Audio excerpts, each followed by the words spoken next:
जैसे हम लोग क्या कहते हैं, जय भीम कहते हैं, नहीं जय भीम, जो हम लोग जय भीम कहते हैं तो जो बैकवर्ड समाज के लोग क्या सोचते हैं, ब्राह्मणों ने इतना प्रचार कर दिया कि भीम का मतलब चमार, शेड्यूल कास्ट यानी चमार, और बामसेफ मतलब चमार। बहुजन शब्द काशी राम साहब ने पूरे देश में इतना प्रचार किया, यानी 85% के लिए प्रचार किया। ब्राह्मणों ने क्या कर दिया, बहुजन शब्द को एक जाति में सीमित कर दिया। बहुजन मतलब क्या हो गया, चमार हो गया, एक जाति में सीमित हुआ नहीं हुआ। तो बामसेफ के माध्यम से ये जो जनजागृति चल रही है, आप जो जितने भी लोग बैठे हुए हैं सबको 50 से ऊपर तनख्वाह मिलती है, इनके बच्चे आराम से पढ़ लिख सकते हैं, कोई ज़रूरत नहीं है आने की। फिर भी हर संडे को समाज के लिए काम कर रहे हैं। क्यों काम कर रहे हैं पता है?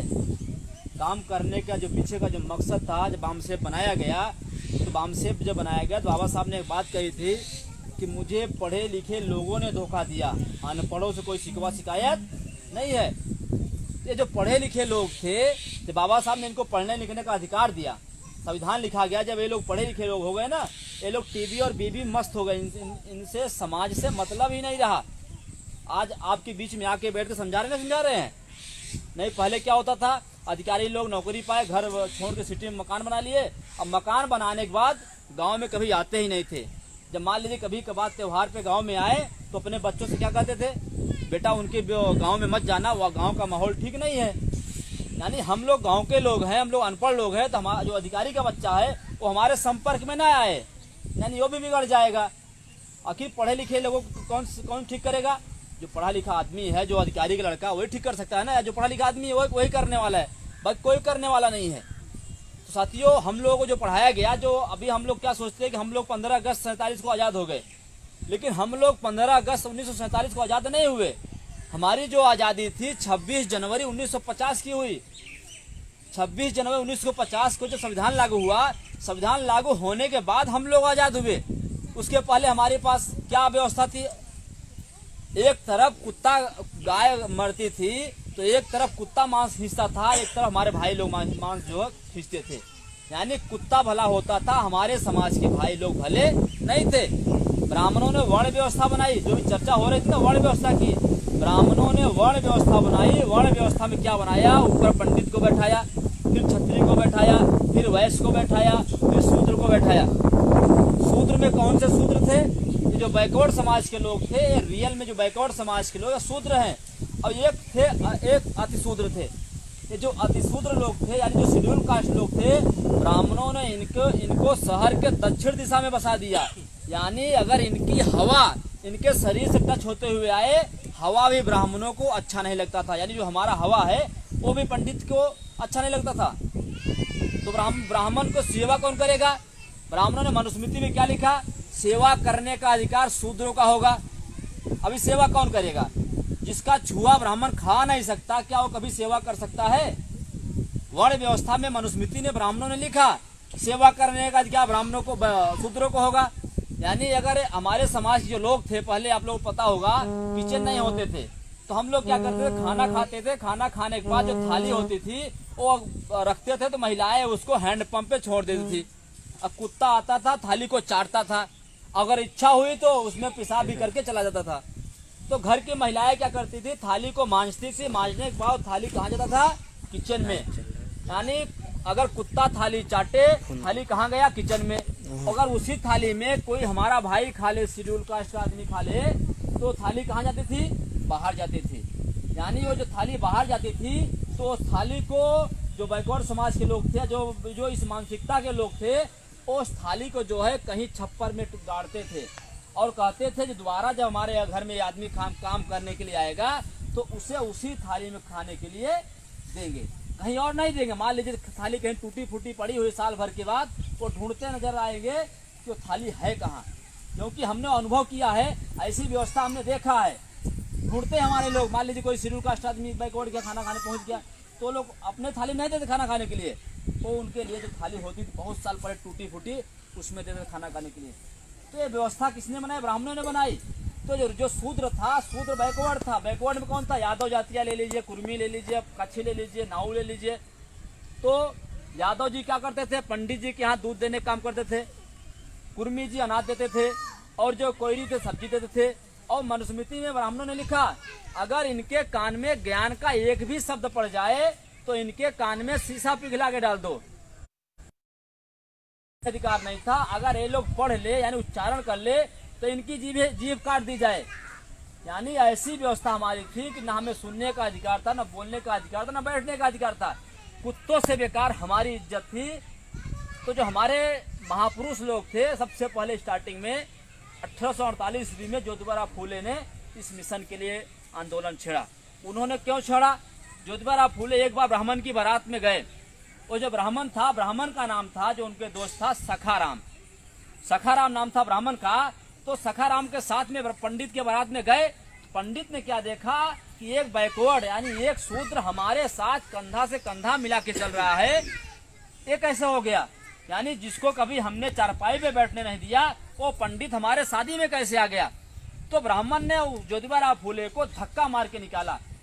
जब उनको धक्का मार के निकाला तो ज्योतिबा फूले वहीं खड़े खड़े सोचते रह गए, आखिर इस ब्राह्मण ने मुझे धक्का क्यों मारा? यानी जो हवा ब्राह्मण खा रहा है वही हवा हम भी खा रहे हैं। 2 हाथ ब्राह्मण के हैं, 2 हाथ हमारे हैं। लाल ब्लड ब्राह्मण का है, लाल ब्लड हमारा भी है। यानी आखिर ब्राह्मण ने मुझे धक्का क्यों मारा? उनको टेंशन हो गया। जो आदमी पढ़ा लिखा होता है ना, उसके अंदर मान सम्मान स्वाभिमान होता है। जो पढ़ा लिखा नहीं होता है उसको गाली भी दो बोलता नहीं है। जैसे मान लीजिए आप लोग कभी मजदूरी करने जाते होंगे, किसी के यहाँ जाते होंगे मजदूरी करने के लिए, घर में काम लगा हुआ है, जो मालिक है अगर रे भी कह देगा, गाली भी देगा, हम बोलते नहीं हैं। क्यों नहीं बोलते? हमारी मजबूरी। अगर बोलेंगे दोबारा हमें काम पे नहीं बुलाएगा तो हम लोग काम नहीं करेंगे, हम लोग खाएंगे क्या? यानी हम लोग रोज कमाने और रोज खाने वाले लोग हैं। हमारा समाज जो पढ़ा लिखा नहीं, उसके अंदर मान सम्मान स्वाभिमान नहीं होता। तो ज्योतिबा फूले ने सोचा, वो ये बात सोच रहे थे आखिर ऐसी व्यवस्था क्यों हुई। तब उन्होंने देखा एक पेड़ के नीचे एक आदमी खड़ा था, जिसके गले में हंडी थी, पीछे क्या था? झाड़ू था। यानी थूकते थे तो हंडी में थूकते थे, यानी थूकने का भी अधिकार नहीं था, दिन में चलने का भी अधिकार नहीं था। तो आदमी हंसते हुए बोला ज्योतिबा फूले को कि तुम ब्राह्मण के बारात में क्यों गए? तो ज्योतिबा फूले ने सोचा यार अजीब आदमी है, ब्राह्मण ने मुझे धक्का मारा तो मुझे जो है तकलीफ हुई, और इस आदमी के थूकने का भी अधिकार नहीं, आदमी हंस रहा है। तो ज्योतिबा फूले को टेंशन हुआ और जाके घर पे अपने पिताजी को बात बताए। उनके पिता का नाम था गोविंदराव फूले, और गोविंदराव फूले के पिता का नाम था सेठीबाराव गोरे। फूले नहीं थे, गोरे नाम था। इनका घर जो महाराष्ट्र के सतारा जिला पड़ता है, सतारा जिला के कटगुण नाम का गांव था, उस गांव के रहने वाले थे। तो जब उस गांव के रहने वाले थे, उस समय पेशवा जो है, पेशवा ब्राह्मण थे, चरम पे थी 1848 के पहले। तो ज्योतिबा फूले का जो उनके बाबा जी थे, यानी पिताजी के पिताजी, उनके जमीन पे ब्राह्मण ने कब्जा कर लिया। ब्राह्मण ने कब्जा कर लिया तो उन्होंने क्या किया, जिंदा जमीन में ब्राह्मण को गाड़ा। यानी कब? 1848 के पहले। यानी उसके संतान है ये ज्योतिबा फूले, आम आदमी के संतान नहीं थे, जिनके पिताजी ने पेशवाई में जो है ब्राह्मण को जिंदा जमीन में गाड़ा। और उस समय हमारे लोग जो है सतारा में नमस्कार करना शुरू कर दिए थे। तो ब्राह्मणों ने क्या कहा कि ये शूद्र लोग आपस में नमस्कार कैसे करना शुरू किए? तो उन्होंने सजा दिया। सजा के रूप में क्या दिया? जैसे हम लोग जनेऊ पहनते हैं ना, जनेऊ के जैसा वायर को गर्म किया, गर्म करने के बाद इसे दाग दिया पूरी तरह से। यानी हम लोग नमस्कार भी नहीं कर सकते, इतनी भयंकर मामला था। तो ये बातें जो गोविंदराव फूले अपने बेटे से बताते हैं, इस बात से ज्योतिबा फूले संतुष्ट नहीं होते हैं। तो रात भर मंथन करने के बाद उनको रात भर नींद नहीं आई। तब उनको बात समझ में आई कि हमारे समाज में शिक्षा नहीं है। ये ब्राह्मण जो वर्ण व्यवस्था बनाई है, वर्ण व्यवस्था में हम शूद्र लोग हैं और हमारे समाज में शिक्षा नहीं है, इसकी वजह से हम पढ़े लिखे लोग नहीं है, ये समस्या आई। तो ज्योतिबा फूले ने सबसे पहले क्या कहा कि विद्या भी नहीं मति गई, मति भी नहीं गति गई, गति भी नीति गई। यानी एक शिक्षा ने सारी की सारी व्यवस्था को बर्बाद किया।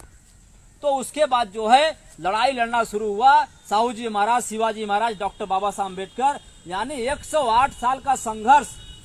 हम लोगों को जब संविधान लागू हुआ तब हमारे समाज में हमको बोलने का अधिकार मिला, बैठने का अधिकार मिला, पढ़ने का अधिकार मिला।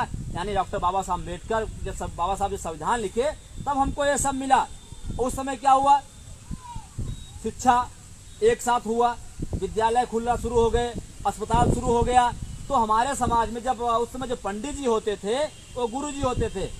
जो प्राइमरी विद्यालय में पढ़े होंगे उनको पता होगा। और पंडित जी गुरु जी होते थे, हमारे लोगों को ब्राह्मण बहुत मारते थे। ब्राह्मण क्या कहता था कि जब से पढ़ोगे कक्का किक्की तब से जोतोगे 3 हराई। यानी तुम पढ़ाई मत करो, तुम जाके गैया भैंसिया चराओ, तुम जाके कहीं जानवर मरे हो वो जो खलियाने जो काम होता था तुम अपना वही काम करो, तुम पढ़ाई लिखाई मत करो। और हमारे लोगों को बहुत पिटाई करते थे। जो आदमी हमारे समाज के लोग डंडा खाए, मार खाए पंडितों के, वो क्या बने, डॉक्टर बने, IAS बने, PCS बने, वकील बने। जब ये सब बनना शुरू हुए तो ब्राह्मण के सामने हमारे समाज के जो अधिकारी लोग हुए कुर्सी से कुर्सी लगा के बैठना शुरू किए। जब बैठना शुरू किए तो ब्राह्मणों को टेंशन हो गया। क्या टेंशन हुआ, अगर ये बहुजन समाज इसी तरह से पढ़ना लिखना शुरू कर देगा तो ये अपना असली इतिहास जान जाएगा। जैसे इतिहास जान जाएगा तो हमारे विरोध में जो है आंदोलन छेड़ देगा। तो एक पूर्वानुमान होता है। पूर्वानुमान का मतलब क्या होता है, जैसे हम लोग खेती किसानी करने वाले लोग हैं, हम लोग खेतों में पानी लगाते हैं, तो खेतों में पानी जब लगाते हैं तो हम लोग जिसके पंपिंग सेट होता है, ट्यूबवेल होता है, उसको क्या बोलते हैं कि आधे घंटे के बाद आप ट्यूबवेल को बंद कर देना, रास्ते के पानी से हमारा खेत जो है भर जाएगा। यानी हम आधे घंटे पहले पंपिंग सेट को बंद करा देते हैं, हम आधे घंटे उसका अनुमान लगा लेते हैं, आधे घंटे में काम हो जाएगा। तो ब्राह्मणों ने पूर्वानुमान किया 92 में कि इनके समाज को कैसे बर्बाद करें।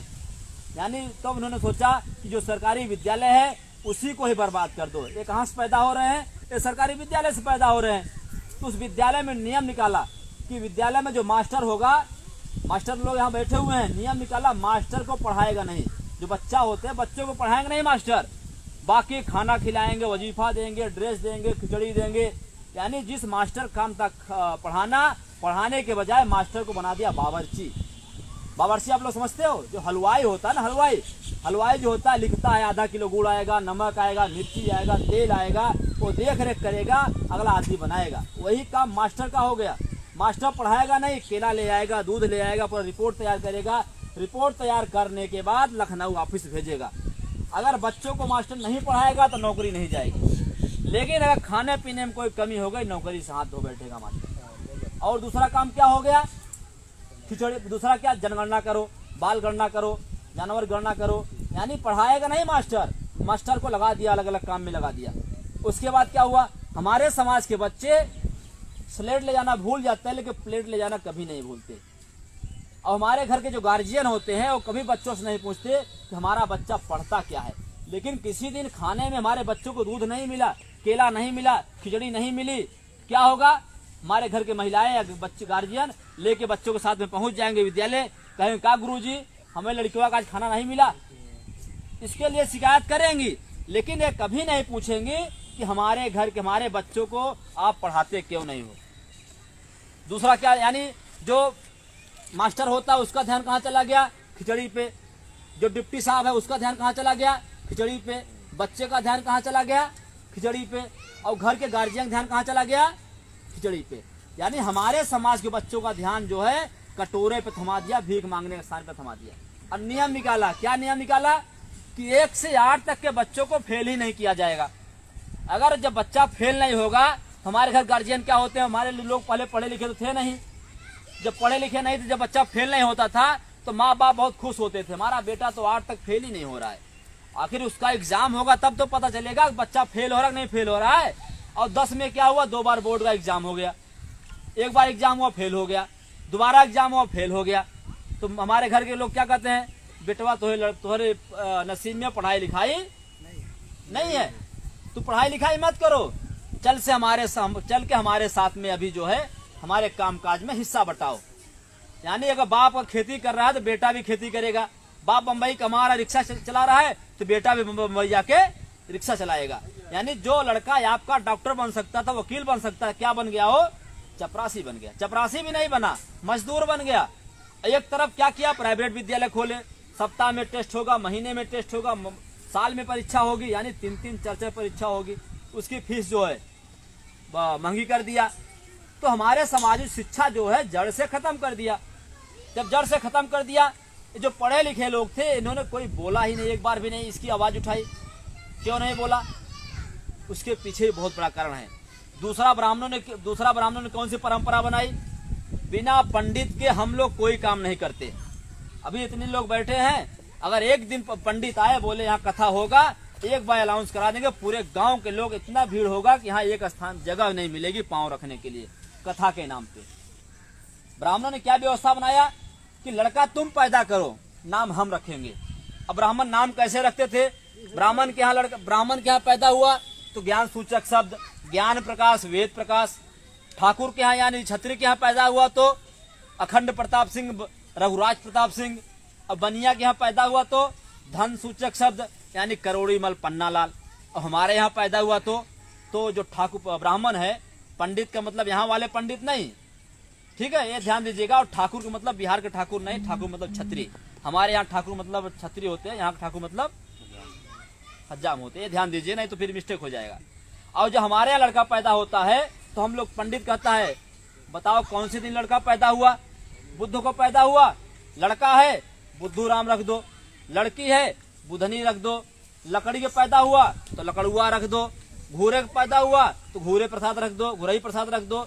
यानी जहाँ पैदा होते थे वैसा नाम होता था। हमारे पुरखे जो होते, पता करिए, ऐसे नाम थे। लकड़ू प्रसाद, मुखिया प्रसाद, गोबरी प्रसाद, ऐसे नाम होते थे। नाम का मतलब क्या होता है? मनोबल को डाउन करना। जैसे 4 बच्चे विद्यालय में पढ़ने गए तो गुरुजी ने पूछा, बेटा तुम्हारा नाम बताओ। अब जिसका नाम अखंड प्रताप सिंह है वो सीना चौड़ा करेगा, क्या कहेगा? मेरा नाम अखंड प्रताप सिंह है। अब जिसका नाम गोबरी प्रसाद है क्या बताएगा? वो नाम बताने में 4 बार लगा देगा कि मेरा नाम क्या है? गोबरी प्रसाद। यानी हमारा मनोबल ब्राह्मण ने डाउन कर दिया। यानी मन के हारे हार है, मन के जीते जीत। ब्राह्मणों ने हमारे मनोबल को डाउन कर दिया। और दूसरी व्यवस्था क्या बनाई ब्राह्मणों ने? लड़का तुम पढ़ाओ लिखाओ, डॉक्टर बन जाए, बिना पंडित की आज्ञा से शादी मत करना, बिना ब्राह्मण की आज्ञा से शादी ही मत करना। आप बताओ, ब्राह्मण आता है, गोबर रखता है, गोबर को क्या कहता है? मानो ये गणेश है। ठीक है, पंडित ने कहा हम गोबर को गणेश मान लिया। हमारे लोग मानते भी हैं, पढ़े लिखे लोग भी मानते हैं और पूजा करते हैं। उसके बाद ब्राह्मण कथा सुनाता है, लेके जो कुछ होता है सीधा लेके चला जाता है। उसने गोबर को गणेश माना, आप लोगों ने मान लिया। अगर हम कहे गोबर नहीं हलवा है, क्या आप लोग हलवा समझ के खाओगे? बताइए। पंडित ने गोबर को गणेश कहा तो आप लोगों ने बिंदास माना, पढ़े लिखे लोगों ने माना, ब्राह्मण की बात माना। अगर हम भी कहे गोबर नहीं है हलवा है और बढ़िया घोर के दे दे, बोले हलवा समझ के इसको पी जाओ, क्या हमारे समाज लोग पीने वाले हैं? क्या कहेंगे? मुझे मूर्ख समझते हो क्या? तो गोबर है। लेकिन ब्राह्मण ने क्या कहा? गणेश है, माना हमारे लोगों ने। यानी अनपढ़ ब्राह्मण जो कहेगा वो हमारा समाज मानेगा, पढ़ा लिखा आदमी अगर हमारा कहेगा तो हमारे लोग मानने वाले नहीं है। गोबर को ब्राह्मण की बात हमारा आदमी मानता है। और जो कथा होती है, सब लोगों ने कथा सुना होगा। कथा पूछे कि पंडित क्या सुनाता है, हमारे लोगों को कुछ पता नहीं होता कथा में सुनाता क्या है। एक ही चीज पता होता है, क्या होता है? स्वाहा। यही होता है लास्ट में। अगर ब्राह्मण यहाँ आए, कथा सुना के चला जाए स्वाहा करा के, जैसे कल गांव में, कल यहाँ अगर आग लग जाए तो पेपर में क्या छपेगा कि आपका समस्तीपुर जो जिला था, जो भी गांव हो, ये जल के क्या हो गया? स्वाहा हो गया। स्वाहा कराने के बाद जो ब्राह्मण होता है लेके चला जाता है, सीधा लेके जाता है। सीधा मतलब क्या होता है? सीधा का मतलब बिना मेहनत के सीधा ही ले लेता है वो। यानी न हल चले न चले कुदारी और बैठे भोजन दे मुरारी। ब्राह्मण क्या कहता है? मुझे तुम नहीं खिलाते हो, मुझे तो ऊपर वाला खिलाता है, मुरारी खिलाता है। अच्छा, जब ब्राह्मण को मुरारी खिलाता है, ऐसा क्यों कहता है पता है? क्योंकि हमारे समाज को एहसास ना हो कि ब्राह्मण हमारे खाने से जिंदा है। अगर एहसास हो जाएगा तो क्या होगा? हमारे समाज लोग खाना खिलाना बंद कर देंगे। जैसे मान लीजिए हम आप लोगों के पैसे चल रहे हैं, आपको पता हो गया कि हमारे इशारे से लड़का चल रहा है। अगर हम कोई गलत काम करेंगे तो आप लोग क्या करोगे? जहां से पैसा आ रहा है वही देना बंद कर दोगे। हमारी औकात है क्या यहाँ से बिहार जाने और कहीं जाने के लिए? नहीं होगी ना। तो जो खिलाता है वो इशारा भी करता है। तो ब्राह्मण क्या किया? ब्राह्मण तो खाया तो हमारे लिए काम नहीं किया। किसके लिए काम किया? ब्राह्मणों के लिए काम किया। और दूसरा क्या हुआ? एक दोहा संस्कृत में और कहा, कर्मणे वादिका रस्ते माँ फलेश कदाचन। यानी कर्म करो, फल की इच्छा मत करो।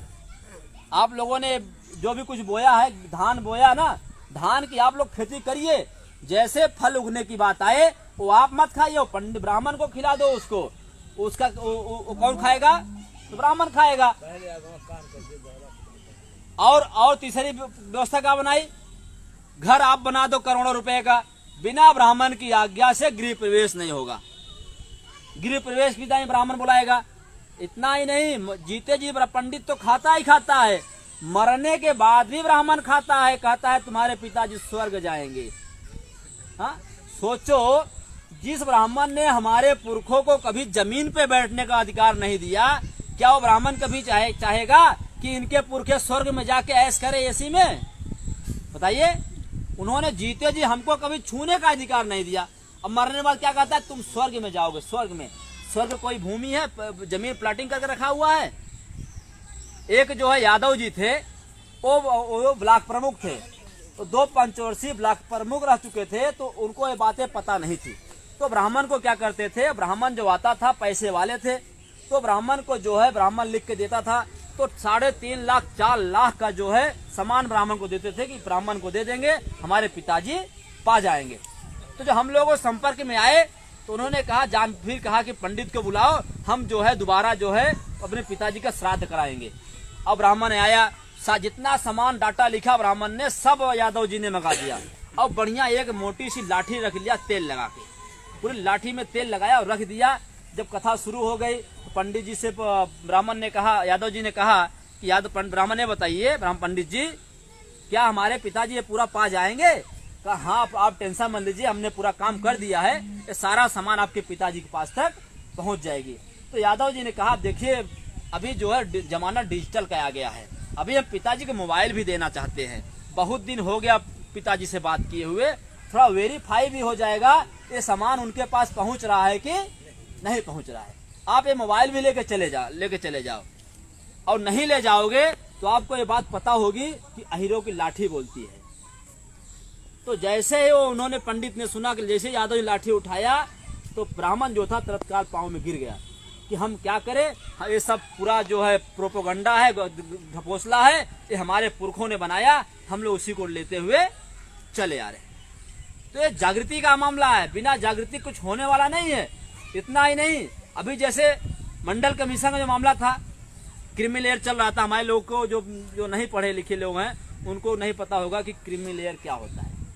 तो आपको एक उदाहरण देके बताता हूँ क्रीमी लेयर क्या होता है, नौकरी को बचाना। जैसे कोई चना है, चना समझते हैं ना आप लोग, चना देना है आपको चबाने के लिए, तो अगर आपका दांत है तो हम आपको चना नहीं देंगे चबाने के लिए, क्योंकि दांत अगर आपको देंगे तो आप चना पूरा चबा जाएंगे। अब बाबूजी के पास दांत ही नहीं है, हम कहेंगे बाबूजी आप चना आप चबा लो, तो क्या बाबूजी चना चबा पाएंगे? हमारा मकसद क्या था, नौकरी को बचाना। हमारा मकसद क्या था, नौकरी यानी नौकरी को बचाना। ये जो क्रिमिनल का मामला है, ये मेन यही मामला है, हमारे समाज लोग नहीं समझ पाते। और ब्राह्मणों ने हमेशा बैकवर्डों का ही उपयोग किया, बिना बैकवर्डों के उपयोग के कुछ होने वाला नहीं है। यानी बैकवर्ड से ही बैकवर्ड का ही हाथ कटवाया। कैसे कटवाया? मंडल कमीशन में क्या हुआ पता? मंडल कमीशन में बाबरी मस्जिद गिराया, बाबरी मस्जिद गिराने के बाद बैकवर्ड को आगे किया। अगर मंडल कमीशन लागू होता तो पूरे देश में जो है ओबीसी जो है 60% है, 60% उसको हक अधिकार मिलता। यानी हक अधिकार ना मिले, विनय कटियार को आगे किया, कल्याण सिंह को मुख्यमंत्री बनाया। मुख्यमंत्री बनाने के बाद बैकवर्ड का मुद्दा दबाया और क्या कहा कि रामलला आएंगे, मंदिर वहीं बनाएंगे, लेकिन तारीख नहीं बताएंगे। अभी बनाया ना, लेकिन उपयोग किसका किया? बैकवर्डों का। यानी इधर भी बैकवर्ड और इधर भी बैकवर्ड, आपस में लड़ाया मुसलमानों के विरोध में। दोबारा जब जनगणना का मुद्दा हुआ, क्या हुआ? 2011 में बाबा रामदेव यादव बैकवर्ड, अन्ना हजारे बैकवर्ड, दोनों को उतारा कहाँ? रामलीला मैदान में। और जो मीडिया के लोग हैं ना, जो टीवी लोग हैं ना, हम लोग तो यहाँ गाँव का प्रचार कर रहे हैं। जो हम लोग टीवी देखते हैं और टीवी पे आरएसएस के प्रचारक बैठे हुए हैं। आरएसएस के प्रचारक हमारे घरों तक कब्जा किए हुए हैं। टीवी में जितने भी एंकर होते हैं वो सब एंकर नहीं है, वो सब आरएसएस के प्रचारक लोग हैं। आप टीवी खोलोगे, एक तरफा प्रचार होता है आरएसएस का, यानी टीवी पे भी आरएसएस का जो है काम हो रहा है। तो उन्होंने, कांग्रेस ने क्या कहा, आप 24 घंटा अन्ना हजारों को दिखाओ। दिखाने के बाद क्या हुआ? 20 से अरविंद केजरीवाल को पैदा किया, वो भी आरएसएस का ही प्रोडक्ट है, अरविंद केजरीवाल, आम आदमी पार्टी। यानी जनगणना का मामला दब गया। और अभी वामसेव की जागृति की वजह से अब बैकवर्ड जो है ब्राह्मणों को मिलने वाले नहीं है।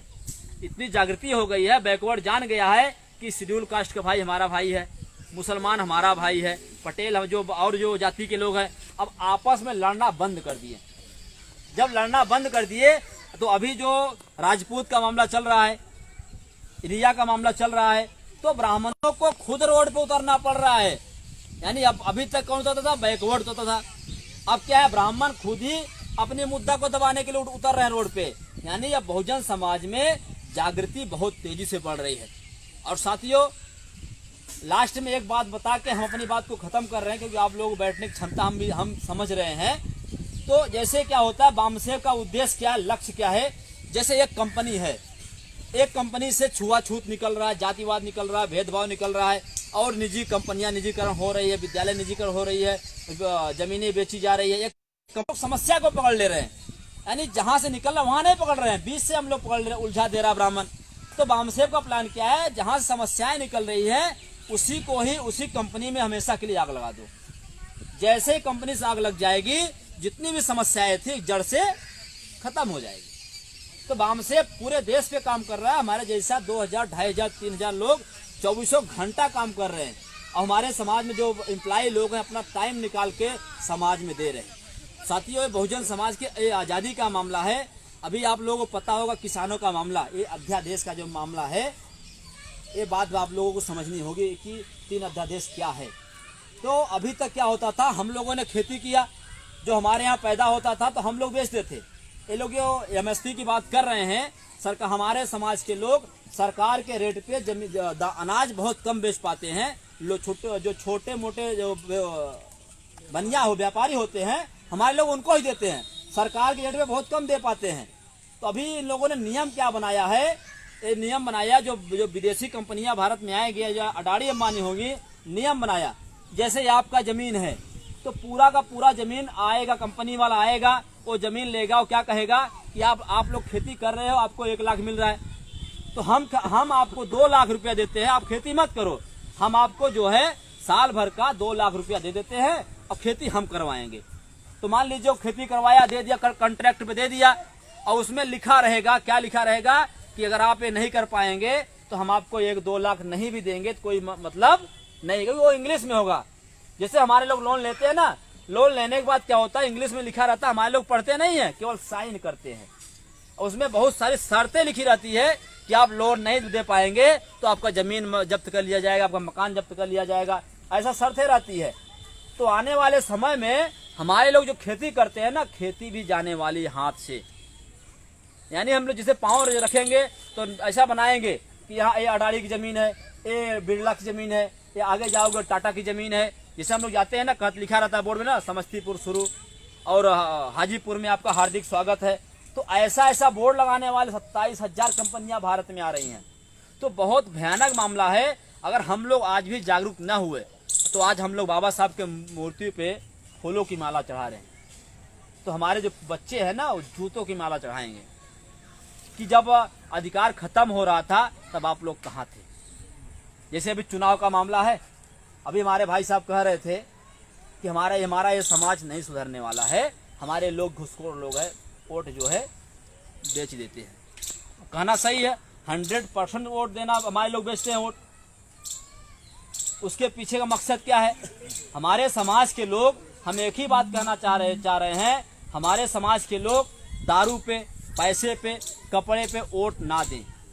अगर देते भी हैं तो पैसा ले लें, लेकिन सही और गलत की पहचान करें। कोई भी नेता आपके दरवाजे आए, आप उससे एक बार जरूर पूछिए कि हमने आपको वोट दिया, 70 साल से वोट दे रहे हैं, कंपनी, विद्यालय, अस्पताल, रोड, नहर, बिजली, रेलवे प्राइवेट हो रहे थे, तब तुम कहाँ थे? हमारे समाज के बहन बेटियों के साथ बलात्कार हो रहे थे, तब तुम कहाँ थे? यानी हमारे समाज साथ होता है कोई नहीं बोलता, और ब्राह्मण के साथ होता है पूरा देश बोलता है। निर्भया हत्याकांड आप लोगों को पता ही होगा, हमारे समाज साथ रोज हो रहा है, कोई बोलने वाला ही नहीं है। तो हम लोग अपने समाज से पूछ नहीं पाते। जो वोट मांगने के लिए आते हैं ना नेता लोग, हम लोग कभी पूछते ही नहीं है। पूछें कहाँ से? सुनेंगे नहीं, पूछें कहाँ से? हमारे लोग अभी खड़ा करते पानी में बोलने के लिए, बोल भी नहीं पाते। अरे ठीक है, नहीं बोल पाते तो कम सुन तो लो। हाँ, चमचा उसी की बात हो रही ना, चमचा की बात। अगर हमारे इतने लोग समझ गए तो चमचा हमारे यहाँ खड़ा हो पाएगा? नहीं हो पाएगा ना खड़ा। तो हमारे लोग पूछते ही नहीं है। साथियों, आप लोग कोई भी दरवाजे पे आए, आप लोग उससे पूछिए कि आपने इतना दिन क्या किया, पूछोगे तो आदमी ऑटोमेटिक छोड़ के भाग जाएगा। तो ये जो आंदोलन चल रहा है पूरे देश में, हम आप लोगों से 5 चीज की अपील करते हैं: पैसा, बुद्धि, समय, हुनर, श्रम, 5 चीज। तो आप लोग देने के लिए तैयार हैं इस आजादी के लिए? देने तैयार है? जो ये लड़ाई लड़ी जा रही है, अगर हम खाना आपका खाएंगे तो काम भी आपका करेंगे, खाना नहीं खाएंगे तो काम आपका करेंगे क्या? कभी हम नहीं करेंगे ना। इसमें हमारे शरीर पे हमारे बाप का कुछ नहीं है, सब आप जैसे लोग समाज का है। तो हम जो है, हमारा बाप ये नहीं कर सकता तो चलो बेटा मेरे घर काम करो, क्यों करेंगे? खा नहीं रहे तो काम क्यों करेंगे? हम समाज का खा रहे हैं तो समाज का करेंगे। तो हम आप लोगों से अपील करते हैं, एक हम गमछा बिछा रहे हैं, तो आप लोग जो है 10 रुपए में आजादी के तहत आप लोग सहयोग करिएगा। तो हम अपनी बात यहीं पे खत्म कर रहे हैं। आप लोग मेरी बात ध्यान से सुना, इसके लिए आभार, धन्यवाद। जय मूल निवासी।